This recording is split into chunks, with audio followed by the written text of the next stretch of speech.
Good morning, family. My name is Sumuheri Bruno Edgard, and you are watching Issues at Hand on Church of Uganda Family TV. Thank you for joining us. Yes, and Issues at Hand is proudly brought to you by Protea Hotel in Tebe, and it's very important that this week you make a call. The number will be on your screen. Get that number, make a call, make a booking, make a reservation so that you can have a splendid time at the hotel. It's very wonderful, and trust me, you will not forget your experience. Why? There's a spa, there's a gym, you can enjoy time at the lakeside. There are wonderful rooms, hotel rooms. There are wonderful conference halls that you can use for wedding reception, for a meeting. So please, it's the right place for you. Make that call today. Now, on Issues at Hand today, we are tackling a very important, a rift of very important issues when it comes to our lives here as Ugandans. And one of the biggest issues on the table right now is the issue of homosexuality, and especially since the parliament passed the anti-homosexuality bill, but it's still waiting ascension by the president, and there's a meeting that is happening to that end today. So it's something critical that we are going to have a discussion about, amongst others. Now, joining me today to discuss these issues is Honorable Latif Ssebaggala Ssengendo, who is the former MP of Kawempe North. He's also the former Imam of the 10th Parliament. Good morning. Welcome back from EDF Outreach. Good morning to you. Good morning, viewers. Thank you very much, Bruno, for hosting me. And I wish all our viewers a nice time. And I know by the end of our program, we should be in position maybe to have engaged our viewers about this very important topic. Thank you very much for hosting me. Indeed. And speaking of it, during the celebrations, there was a lot of talk amongst some Muslim faithful about this issue of homosexuality, and I think it's wonderful that Ugandans, whether Christians, whether Muslims, are coming together to talk about this big issue. Now, we've seen there's been a lot of uproar from Ugandans when it comes to the issue of homosexuality, especially in schools. Parents are not happy, and this has led to Parliament passing a bill which is waiting ascension by the Parliament. So what is your take on the issue of homosexuality and on the journey so far when it comes to the passing of the bill? Of course, Bruno and our viewers, we are on this very great television network, and I'm happy that it's called the Family TV, Church of Uganda Family TV. So when you talk about Family TV, or when you talk about a family, what rings a bell in our minds? We talk about a family because there is a mother and a father. Then after a mother and a father, there must be parents. So there must be children altogether. So, talking about homosexuality, when we are on Family TV, I think to me that is a very great message, because I don't believe that in homosexuality life there is what we can term as family, because according to God's creation, a family is a husband and a wife, plus the children. Then you call it a family. Now, back to the gist of the matter. Homosexuality has not started yesterday, did not start yesterday. Homosexuality is as old as human being. And in all our religious denominations, I have never come across any religion that is wholeheartedly welcoming homosexuality. Even our Creator, you know the story about Sodom and Gomorrah, how the entire generation was destroyed because of homosexuality. So the vice has been with us for so many years, for so many decades. Now, when it comes to Uganda, we used to hear about this by our grandparents. And indeed, identifying someone in a village that he is a homo was really a curse to the entire clan. But as we have moved on, this vice has become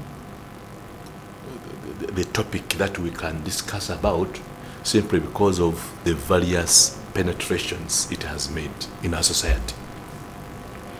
I remember very vividly, as we were discussing the anti-homosexuality bill in the 9th and 10th Parliament, and how we come up with a bill, and finally it was Parliament passed it, sent to the President, and the President assented to it.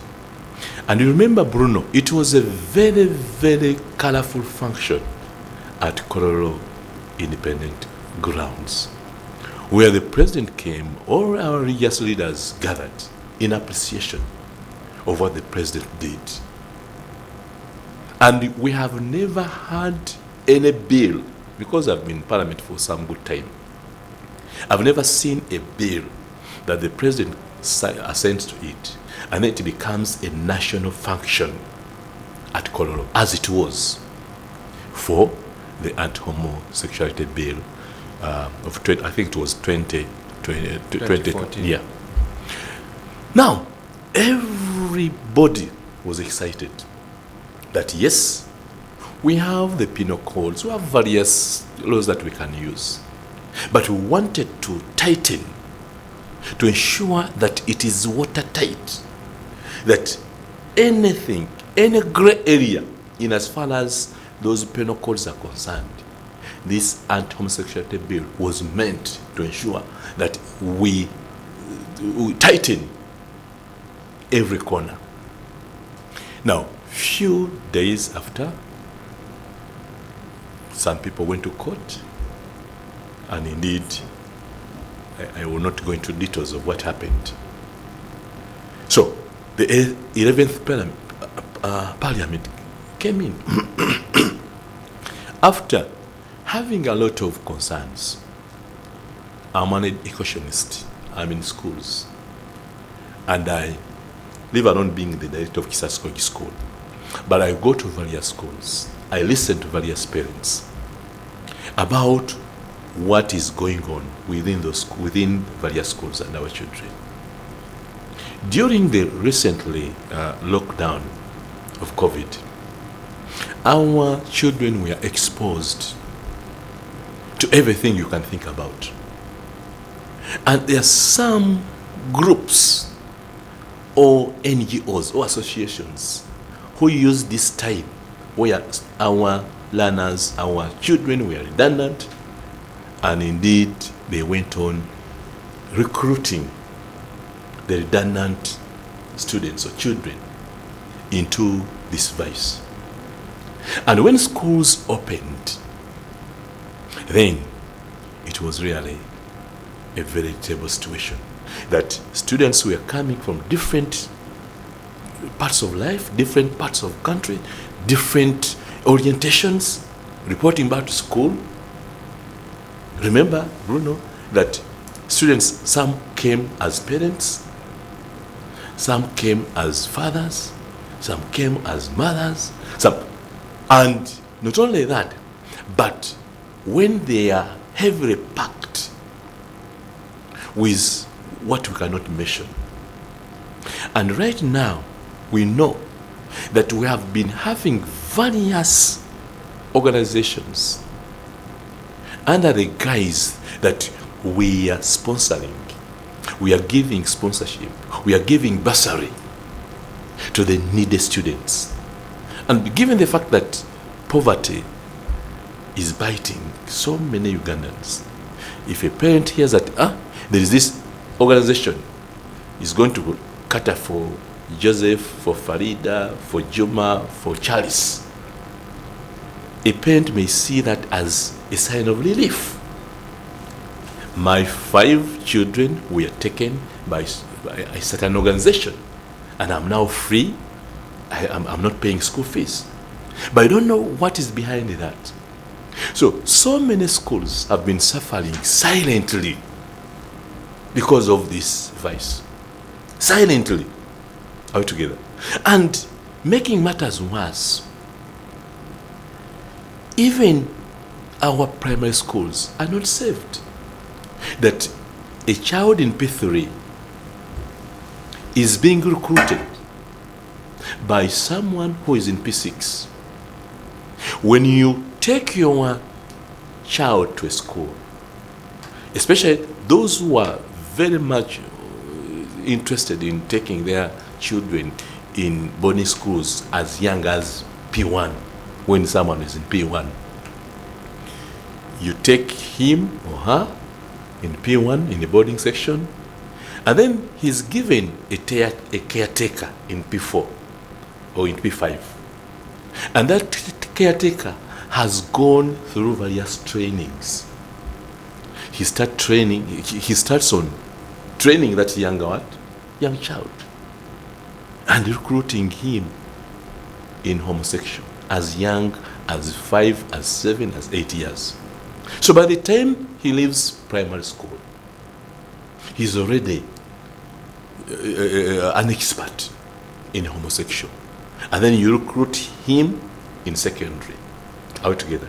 And then he recruits, and even teachers are not saved.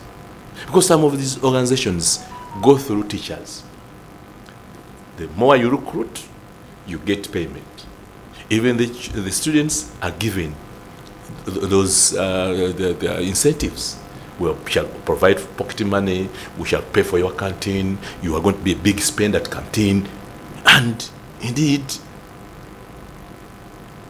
as a country, the community, the society, because when someone targets the young generation, he has targeted the entire family and the entire nation. That's why at times for them, they believe that, forget about the old people, the Brunos, forget about them. Go to primaries, go to secondaries, go to institutions, because they are the leaders of this evening. So the moment you kill that generation, you have killed the entire nation. So it is very, very important that, yes, we know that there are so many forces, especially from the Western world.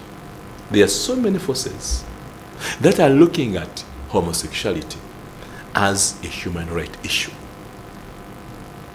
As a human rights issue. Homosexuality.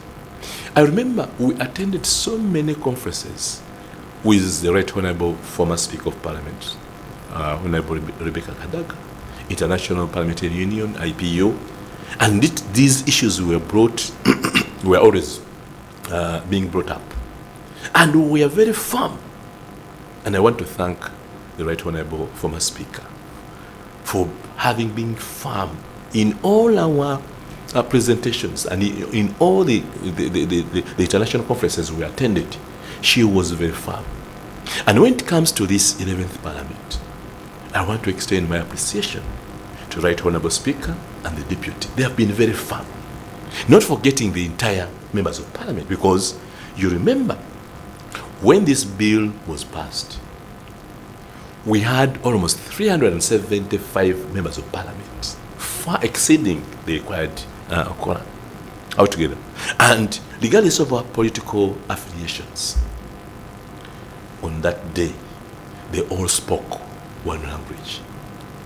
And indeed, we have been saying that despite our various political denominations, we are behind President Yoweri Kaguta Museveni in as far as this fight is concerned, as we are with him when it came to COVID altogether. And I've never seen Ugandans very united like they are in as far as homosexuality is concerned, simply because they want to protect their families, they want to protect the future generations. Anybody who is in favor of homosexuality, he is really killing our nation. And indeed, he is not in favor for the future generation, because we cannot talk about future generations when there is no procreation. And that cannot be done without having a husband and a wife altogether.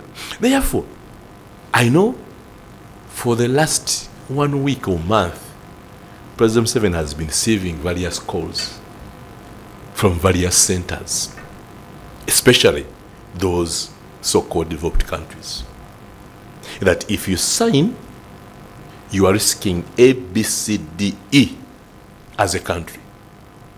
And indeed, he has various reports. Some are economic reports, that if you append your signature on this bill, economically, these are the consequences.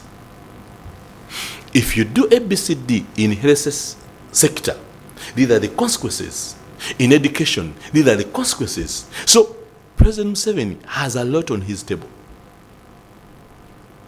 to decide whether to go with what all Ugandans want, or to please the so-called donors. Actually, on that, and you spoke about forces and voices. In your own experience while you were in the 9th and 10th Parliament, during the passing of the Anti-Homosexuality Act of 2014, did you personally receive any pressure from any outside forces about you not giving support to the bill at that time? I remember, as we were discussing and debating the anti-homosexuality bill, by then we had various calls. By then I was the imam, parliamentary imam, and I was one of the leaders in as far as that bill was concerned. But we received so many threats. Please, you don't know what it means. You are risking getting a visa for all these countries, especially the Western countries. Please, as Parliament, you are risking a lot, because even there are so many fundings that are coming from the Western world, funding Parliament. So there are so many fundings for the entire country. Why do you want to risk? So we got so many threats, but I know that what we said, that no, for us we are doing what we believe is within our norms, within our cultures, and besides, we have our very important motto: for God and my country. Is this godly? The answer is no. It was not. So we are very firm. And I remember Right Honorable Kadaga went somewhere for a conference, and she was mistreated. And I remember even the president sometime went somewhere when we have passed that bill, and they were like saying, we don't have security for those people coming from Uganda, simply because of that. So Bruno and our viewers, we are in a catch-22 situation, that as Ugandans, we believe and we are more convinced that we needed this bill yesterday. President, the one who came out boldly in broad daylight, and a function was organized. All religious leaders were invited. Now is the same president who is saying that, please, because what we all know, this is just a new scenario. when there is a bill in Parliament, President may not come to Parliament because he is the CEO of this country. But the committee goes to him in order to get his views and ideas.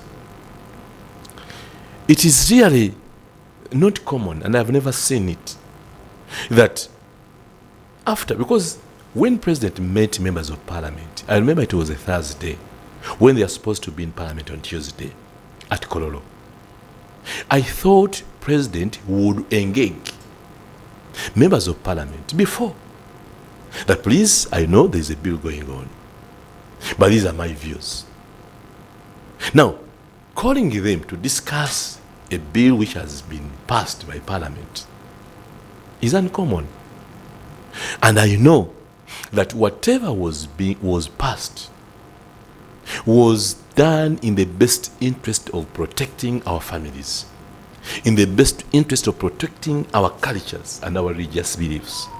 So, I don't know, yes, we may say we want to please the donors, but at what cost? Because you think it's a case of the president cracking under the pressure from the donors, or like he has said, because he gave the reason that, especially when it comes to things like rehabilitation for those who unwillingly participate in same-sex practices, especially children, he wants it to be reviewed so that we see how watertight the bill can be, or the act will be when it's finally assented to.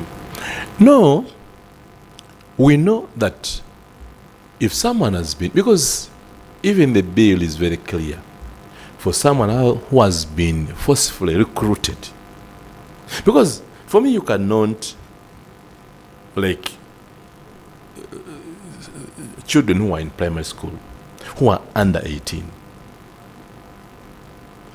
definitely they are not mature enough, even according to our constitution altogether. They're underage.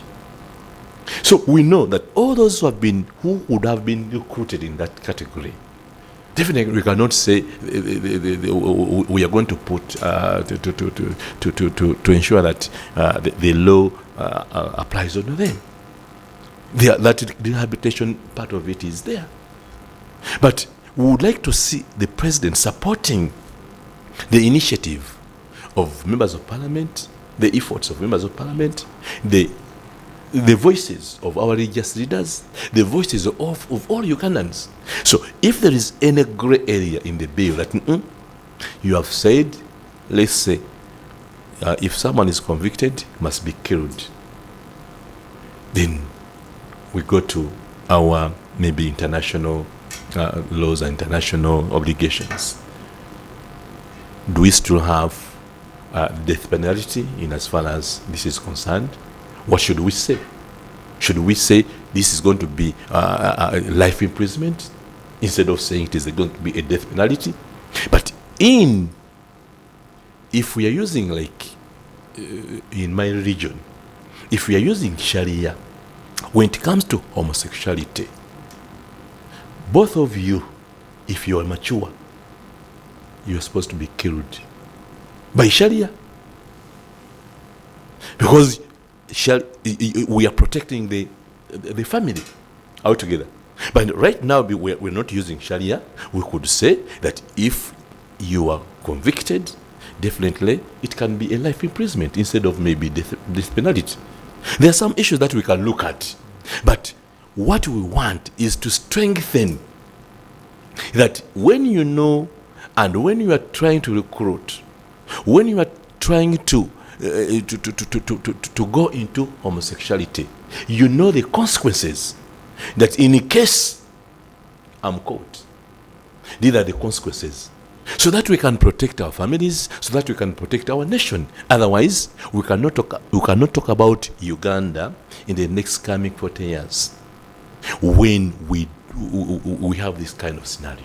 And on that same point, because one thing that would be heartbreaking is to go through all this process, like what happened to the first act that was passed by the parliaments you were in. It would be heartbreaking to go through all this only for the law to be challenged, especially on legal grounds.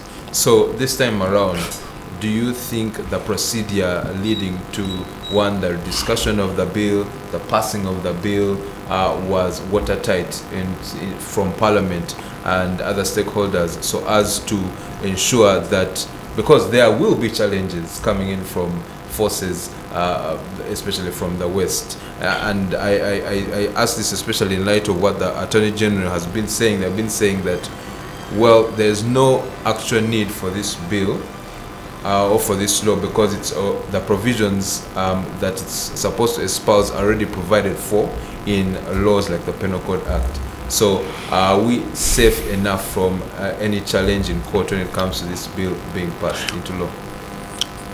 I always get confused when someone puts up that argument that no, we have enough laws to deal with homosexuality altogether. We have the penal code. They're always mentioning about penal code. So if we have the penal code, how has it been applied to? Because these cases are there. But let anyone comes out and say, we had case A, B, C, D, E, F, and we are handled by the penal code. I haven't heard about it. So even if they are there, because we have seen many laws being amended in the best way, because we always amend the laws to strengthen, to look at gray areas. There are laws that were made 40 years ago altogether that we must ensure that we put them in line with the current challenges altogether. And the penal code is part of that. In the penal code, they don't talk about the funders. They are not talking in penal code. They are not talking about those who are recruiting. In penal code, they don't talk up. There are so many things that are not talked about in the penal code altogether. But they were all brought in this bill. Therefore, if they are saying that we have enough laws that can handle this, I think for them, they just want to hide under that cover. But I know that we have made various amendments in various laws. And why anti-homosexuality bill? Why is it not part of the amendments that we are making in order to strengthen our families and also to fight this vice? So it is my humble request, as the President is going to meet the Committee on Legal, I think it is going to be the Committee on Legal. I don't know.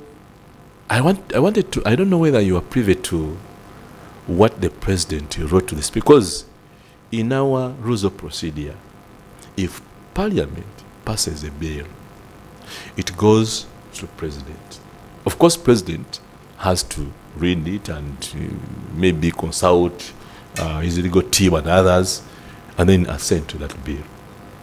But in any case, if the President feels that there are some issues that must be addressed, this has not been the first time.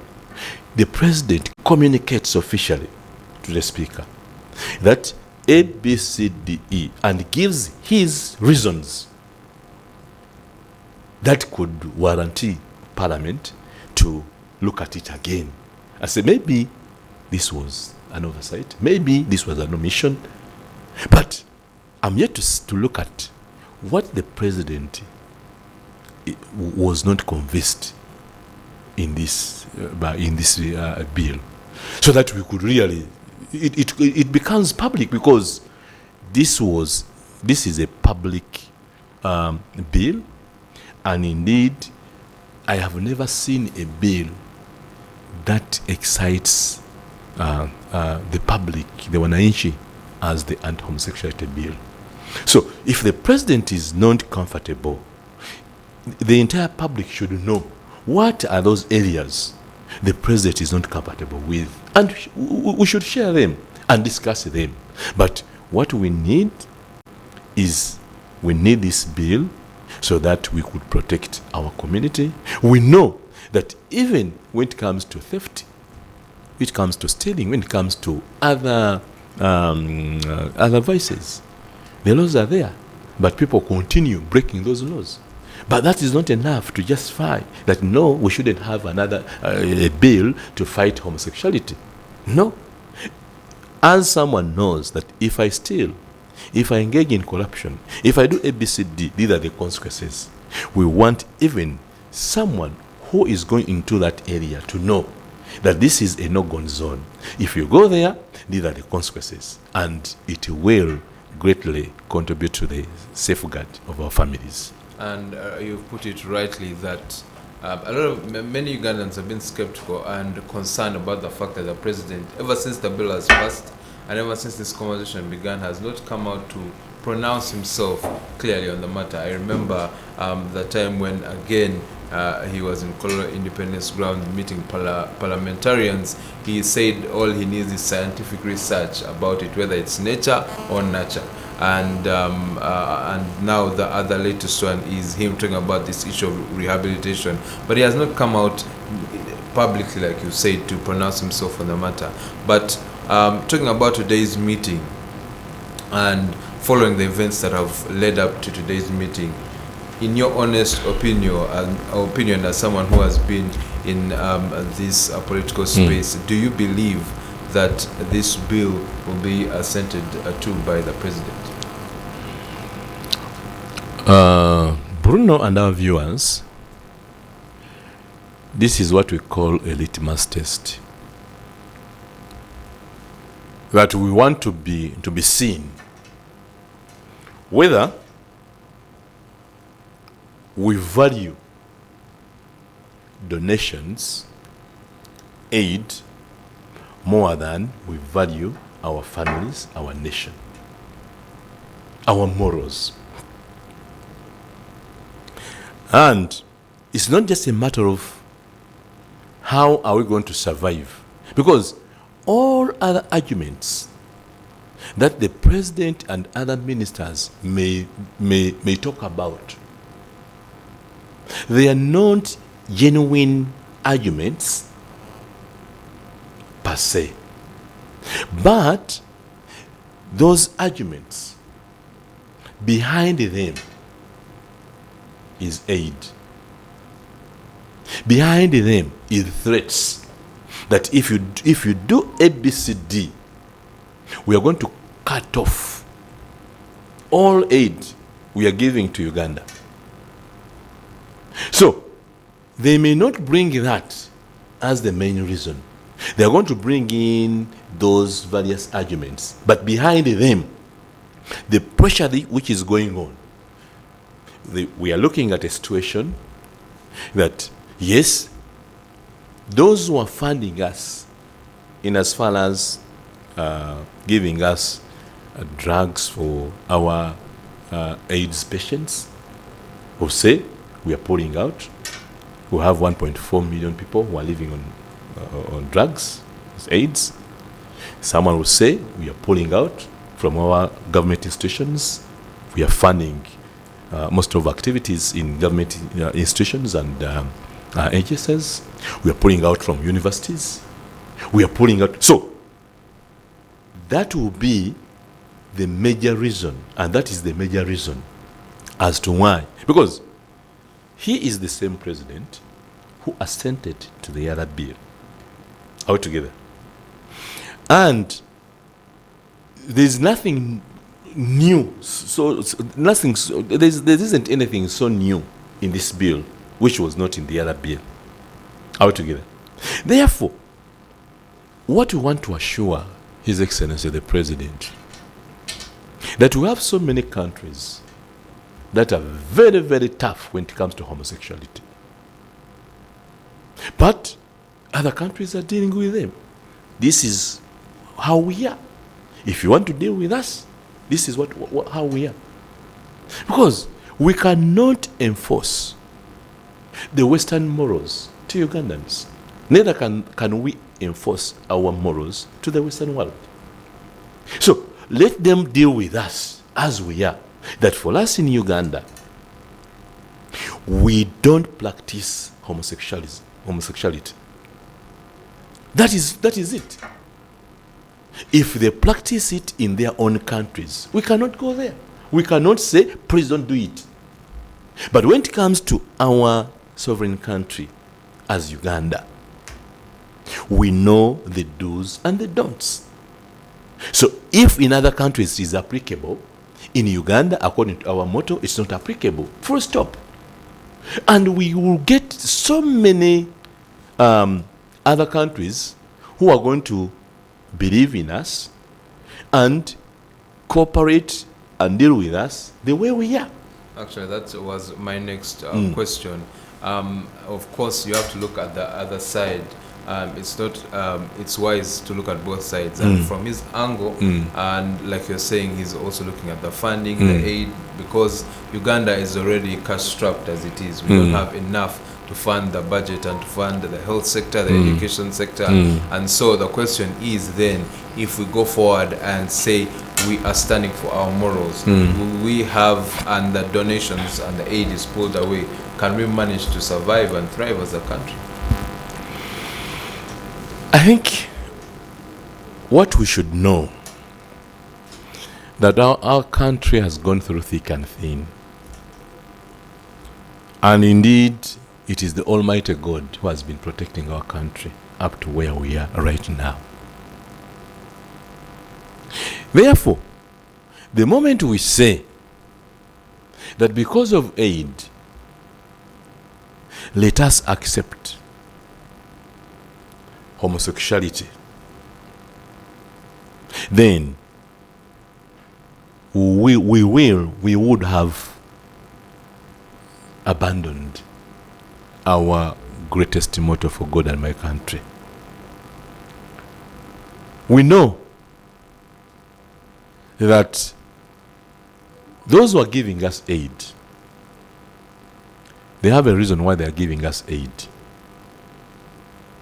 And if we feel that Uganda has now, aid has taken precedence over our morals, we need aid, but we are killing our families.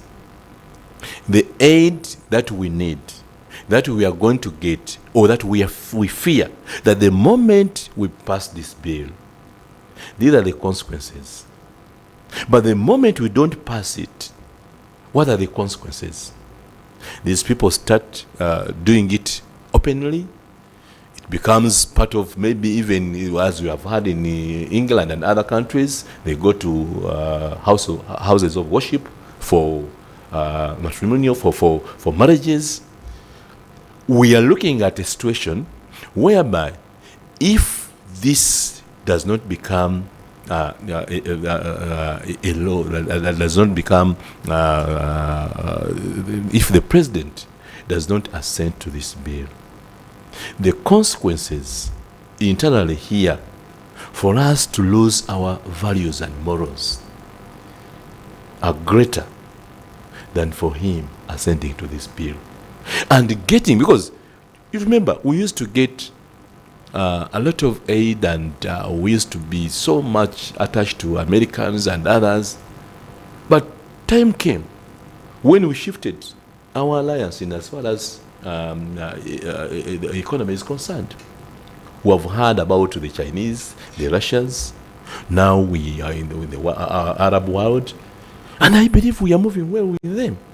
So let's just know that the Almighty God, who is our creator and against homosexuality, he's the one who is going to provide us. He's the one who is also giving us life and all other provisions. So let us not fear that if we go into this kind of arrangement, we are going to lose support, we are going to lose aid, we are going to lose ABCD. The creator who is looking after those ones in the Western world is the one looking after Ugandans. So we can be there without them. What is the way forward? Because the roads need to be made, not just renovated, because there was talk about plugging the potholes, but that's not enough. We need proper roads that really show that we have a a capital city worth being proud of. But with KCC saying that the money is not enough and government saying there's not enough money right now, where do we go from here? It is really very unfortunate that the roads in the city are how they are. You know, Kampala is the face of our country. Because whenever you go, in all countries, capital cities are the reflection of the entire country. So if someone comes here and drives through our roads, you don't need to go up country. You don't need to go anywhere to get the feel of Uganda road network. It's like when you're at home and someone comes into the sitting room, very disorganized, a sitting room. Does he need to go to the bedroom to know what is there? Because Kampala is our sitting room. If it is disorganized the way it is, definitely speaks volumes of what is happening in other areas.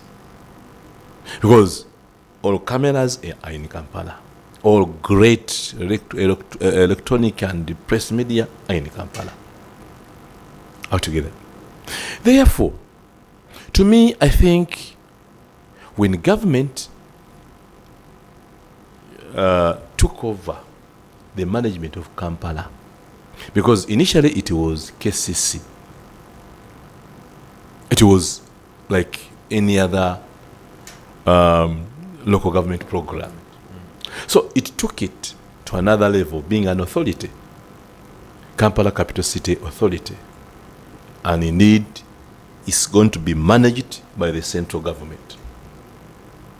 Managing it by the central government means that you are going to inject a lot of money, because this is not a local government issue.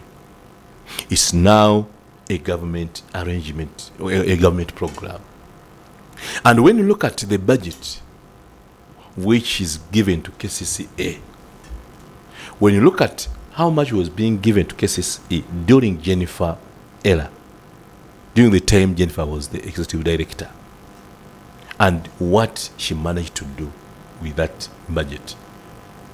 3 years down the road, the budget was cut almost more than half. What do you expect the leadership of KCCA to do? We are getting a lot of revenue from Kampala. And indeed, we could be getting almost 75% of the revenue collected in the entire country from Kampala. But what do we have? Because Kampala is not just for the people who live in Kampala, because we know that Kampala is the capital city of our country. That everyone, any visitor who comes from abroad may not be in position to go to Gulu, to go to Mbarara. But you cannot say I've been in Uganda when you haven't gone to Kampala. What is that picture? Altogether. Therefore, without missing any word, the money being given to work on these Kampala roads is just peanuts. Now they have talked about they are going to give in another additional 6 billion. Bruno, 6 billion cannot even work on a 3-kilometer road. Proper, because we don't need repairs in Kampala. These roads have outlived their usefulness. Their lifespan expired long time ago. Because many of these roads are colonial altogether. So there is no way how you can patch, how you can do ABCD, no way. And that's why even in the 9th Parliament, I had a greatest idea, and we shared it with some colleagues in Parliament by then. We need a new city. The government should start thinking about having a new developed city and a new program. Because when you look at Kampala roads, we could try to make some kind of repairs, some kind of even having new roads completely. But when we talk about a capital city, the roads must be a little bit wide, a two-way kind of arrangement, a dual carriage. But we are talking about a city where there is a tiny road, and besides their buildings, their constructions, their permanent apartments, their permanent buildings, their permanent arcades, whereby you don't even have any other chance of saying we could really demolish these ones and then we make it a dual kind of carriage system. So as we try to repair, because as we speak now, Kampala is still our capital city with those roads that you all see. But the government should come up with a holistic plan and program that let's plan for a city which was planned for 700 people, like 700,000 people or 1 million people. Now we are having Kampala during the day approximately 5 million people during the day. So does that mean we give up on Kampala? No. What I'm saying, that as we try to do some panados, some painkillers, however much we want, we cannot. That's why I always say this program they've been saying smart city. No, we cannot have a smart city without smart roads. You're pushing people for vendors away, kiosks away, but you're having very poor road network, and you're talking about a smart city. So we are saying that before we would really, if there's nothing that we can do right now to make sure that Kampala has a picture of a capital city, let's have some kind of plan somewhere, like in Nokasongola. Let's have maybe square miles, and we plan accordingly, so that the future generations, some 20 years to come, we could think about new city as they have done in Dar es Salaam, as it is in Egypt, as it is in many in Nigeria. In Nigeria, we cannot, and we leave Kampala as a commercial city. But even then, we make some improvements as far as our road networks are concerned by government funding, giving it a lot of funds, and also minimizing corruption, because even corruption in KCCA is one of the issues that we can talk about, because we have got so many loans and we have got so many funding for roads, but we need also to tighten so that there is value for money.